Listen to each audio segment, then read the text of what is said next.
ఎందుకమ్మా కుక్కల కోసం అంత ఏడుపు? కుక్కల కోసం అంత ఏడ్చినప్పుడు ఆ కుక్కల్ని పెళ్లి చేసుకోవచ్చు కదా. ఆగండి ఆగండి, ఇదంతా నేను చెప్పట్లేదు. డాగ్ లవర్స్ పై ఆర్జీవి ఆగ్రహం.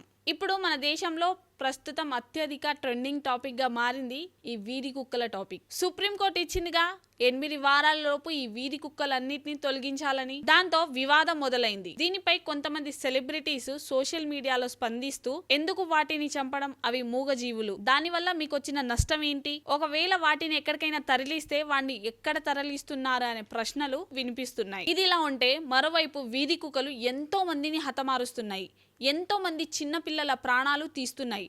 ఇదంతా మనం చూస్తూనే ఉన్నాం. ఇలాంటి కుక్కల్ని చంపేయాలని కొంతమంది వాదిస్తున్నారు. దాంతో రామ్ గోపాల్ వర్మ చేసిన ట్వీట్లు చర్చనీయాంశంగా మారాయి. ఆ కుక్కలకు బదులుగా పేద ప్రజల్ని దత్తత తీసుకొని ఆ కుక్కల్ని వదిలేయండి, లేకుంటే డాగ్స్ మీ ఫ్యామిలీలో మెంబర్ అయితే వాటినే పెళ్లి చేసుకోండి. మీ పిల్లల్ని ఆడుకోవడానికి వీధిలో ఉన్న కుక్కల దగ్గరికి ఎందుకు పంపించారు? అలా పంపిస్తే కదా మీ పిల్లలకి ఆ కుక్కలకి బాండింగ్ పెరిగేది. కుక్కలకు కూడా స్కూల్స్ కట్టించండి. వీధి కుక్కలు స్వేచ్ఛగా బయట తిరగాలి అనుకుంటే మీ పెంపుడు కుక్కల్ని కూడా బయట వీధిలోకి పంపండి. మనుషుల కంటే కుక్కలే ఎక్కువ అనుకుంటే వాటికి గుళ్ళు కట్టించి పూజలు చేయండి. మీ ఇంట్లో ఉన్న కుక్కలకు కూడా ఒక సపరేట్ బెడ్రూమ్, సపరేట్ ఏసీ, ఒక రూమ్ ఇవ్వండి. బయట వీధి కుక్కలు మనుషుల ప్రాణాలు తీస్తుంటే, మనుషుల్ని చంపేస్తుంటే డాగ్ లవర్స్ మాత్రం వాటి హక్కుల గురించి మాట్లాడుతున్నారు. అలాంటి వారు పిల్లల్ని చంపుకోండి అనే ఫౌండేషన్ ని ప్రారంభించండి. ధనవంతుల ఇంట్లో హైబ్రిడ్ కుక్కల్ని పెంచుకుంటున్నారు, కానీ పేదవాళ్ళు మాత్రం వీధి కుక్కల దాడిలో ప్రాణాలు కోల్పోతున్నారు. దాని గురించి డాగ్ లవర్స్ ఎందుకు మాట్లాడరు?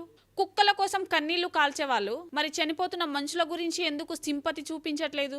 మనిషి మరో మనిషిని చంపితే హంతకుడు అంటారు, మరి అదే ఆ కుక్క మనిషిని చంపితే అది హత్య కాదా? ఇలా ట్విట్టర్ లో ఆర్జీవి గారు ట్వీట్ చేశారు. ఇప్పుడు ఇది నెట్టిట వైరల్ అవుతుంది.